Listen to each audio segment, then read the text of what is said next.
They have 2 truckloads of people coming to America, right? And one is adults and children, and another is adults and children, right? Mm-hmm. And one of them are just actual family members, and one of them are adults, mean men trying to bring in sex workers.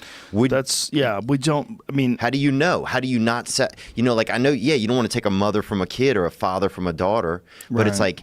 How do you know? What if you don't, I don't know. That is the problem with people coming in. If they're coming in illegally, you have no idea who they are, what they're doing. Yeah. I mean, that's only one problem. The other problem is people who are criminals, people who are violent offenders, there's people that have gone back and forth multiple times and got busted in America and wound up killing people. That's happened many times.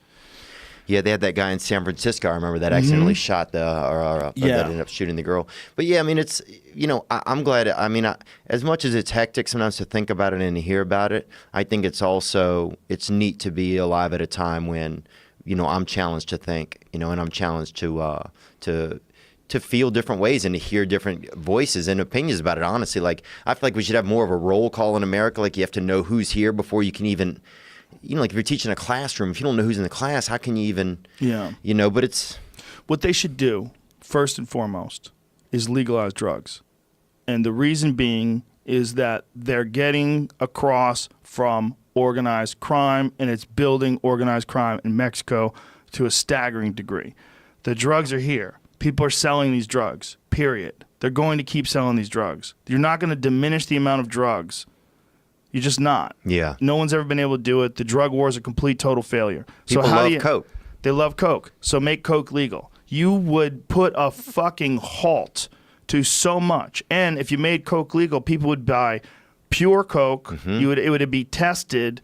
And you could give people drug education. Because everybody knows, okay, how many beers can you drink? If you drink 3 beers, you probably shouldn't drive a car. Mm-hmm. Unless you're a giant.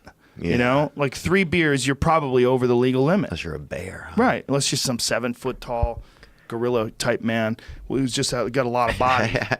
But a regular, like you or I. Regular guy, after 3 beers, you shouldn't. 3 beers, you should not drive, right? So now stop and think, what is the level for cocaine?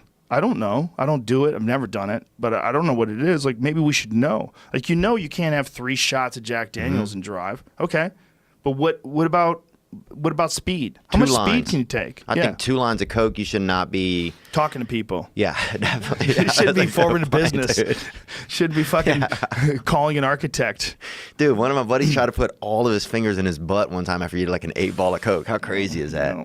So it's a good goal. But I'm just saying, so look, and it's hard apparently to do. Apparently. And they used to have a name for it. What was that called? Fingers in your butt? Yeah, it was called something. It was called... the clapper? The Liberty Bell or something, some crazy thing.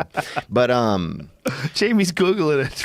Yeah, what is the term when you have all your fingers in your butt? I think that's called gopher hunting. You have to be how would you do that? You'd have to be lying on your back with your legs Bugs Bunny style over your head. You'd have to hook your legs and then go in like this. And dude, you have to be super flexible to pull that off. And the crazy part is, and I haven't thought about this a lot, but I have thought about this for a little bit. You're going to start with your smallest fingers, and then you're going to be stuck with those thumbs. That's what you're going to be trying to get in at the end. Yeah, that's going to be the hard part. Yeah, you're going to rip your asshole apart. Yeah. Well, that's the risk you take. Like an old balloon. And that's why it's exciting, I think.